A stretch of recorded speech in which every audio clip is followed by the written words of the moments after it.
Perkenalkan, saya Amalia Putri Mamonto dengan NIM 23109 dari Program Studi Pendidikan Guru Madrasah Ibtidaiyah semester 5. Video ini bertujuan untuk memenuhi tugas dari mata kuliah Perencanaan Pembelajaran. Nah teman-teman, hari ini kita akan membahas tentang model pengembangan EDI. Nah, sebelum kita lanjut pada pembahasan inti kita akan membahas tentang penelitian dan pengembangan terlebih dahulu, di mana penelitian dan pengembangan ini bertujuan untuk menghasilkan produk-produk yang bermanfaat, pembuatan media ajar yang bermanfaat bagi peserta didik dan tenaga pendidik. Nah, secara umum menurut Sugiono tahun 2017 bahwa penelitian terbagi menjadi 3 macam, yaitu penelitian yang bersifat penemuan, pembuktian, dan pengembangan. Nah teman-teman, sekarang kita langsung saja masuk pada pembahasan inti kita, yaitu model pengembangan EDI. Nah, model EDI ini muncul pada tahun 1990-an dan dikembangkan oleh Reiser dan Molenda.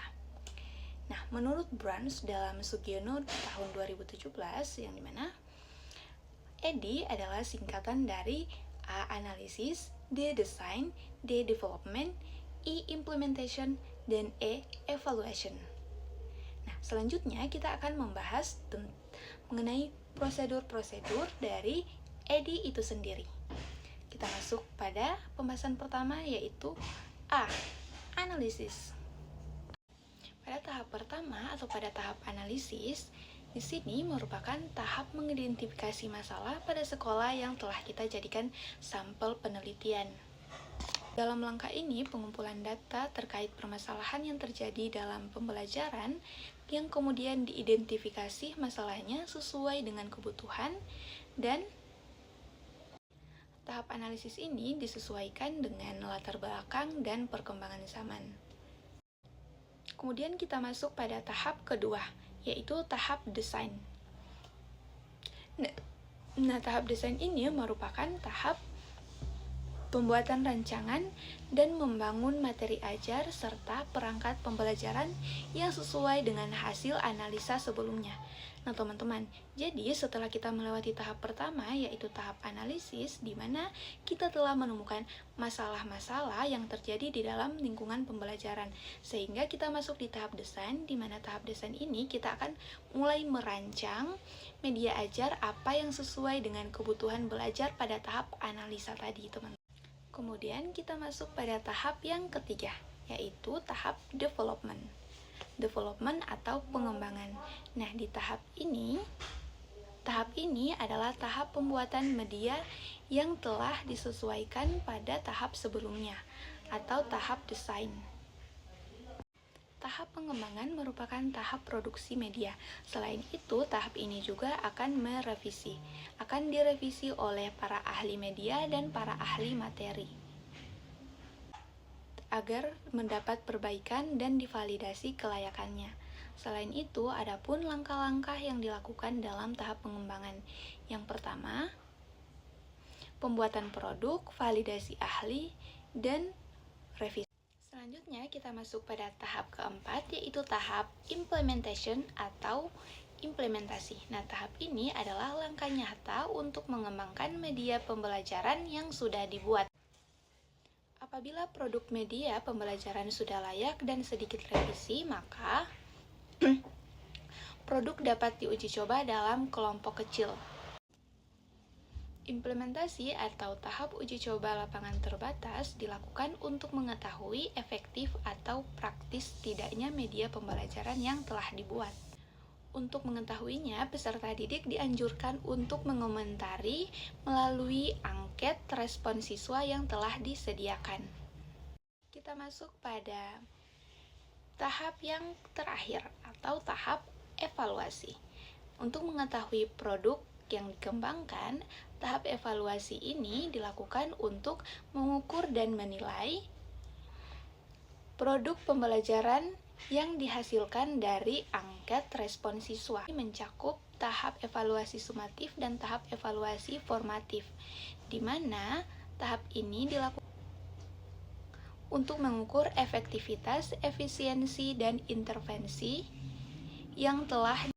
Sifat model yang bersiklus memungkinkan terjadinya proses peningkatan pengembangan produk secara dan penyempurnaan produk secara berkelanjutan. Selanjutnya, kita masuk pada tujuan dari model EDI itu sendiri. Adapun tujuannya yang pertama, menyediakan struktur yang sistematis, di mana pada tahapan EDI dari awal hingga akhir itu terstruktur. Yang kedua, meningkatkan kualitas pembelajaran. Karena peneliti akan memastikan program yang dihasilkan itu sejalan dengan tujuan pembelajaran. Kemudian yang ketiga, memfasilitasi pengambilan keputusan. Kenapa? Karena pada tahap ini atau pada model EDI ada tahap yang pertama, yaitu tahap analisa, di mana kita bisa menganalisis kebutuhan-kebutuhan apa yang dibutuhkan di sekolah atau masalah apa yang, sehingga pengambilan keputusan sesuai dengan masalah yang terjadi. Kita masuk pada fungsi model EDI. Nah, yang pertama yaitu sebagai pedoman pengembangan.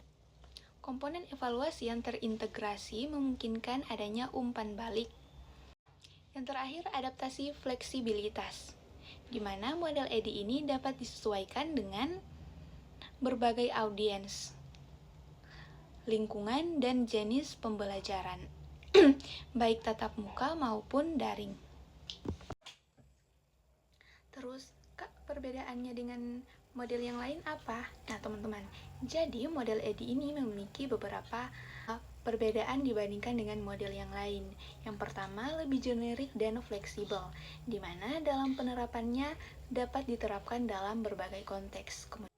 Yang kedua, fokus pada evaluasi yang terintegrasi, di mana kita mengukur efektivitas program dan mengumpulkan umpan balik. Kemudian yang ketiga, struktur tahap yang jelas, di mana pada setiap tahapannya memiliki tugas yang spesifik dan harus dijalankan sesuai dengan urutannya. Itulah tadi yang bisa saya sampaikan, semoga bisa bermanfaat bagi teman-teman sekalian. Sekian dari saya, lebih dan kurangnya saya mohon maaf. Akhir kata, wallahu muwaffiq ila aqwamit thoriq. Nun wal qalami wa masturun. Wassalamualaikum warahmatullahi wabarakatuh.